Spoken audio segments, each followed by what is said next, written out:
Hola, me llamo Toñi, somos una familia asturiana. Estamos pasando unos días aquí en el Hotel Hostal Bahía.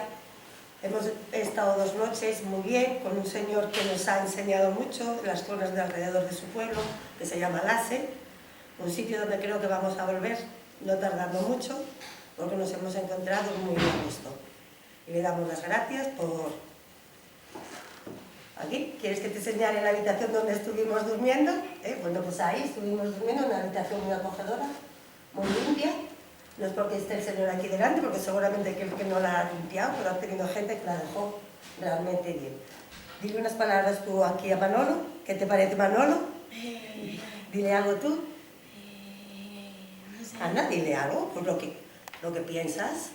Bueno, tenemos que volver aquí porque en 2 días hemos visto bastante, pero nos ha quedado mucho por ver, porque es poco tiempo. Pero sí volveremos y con la buena fe de Manolo, pues conoceremos muchas más cosas.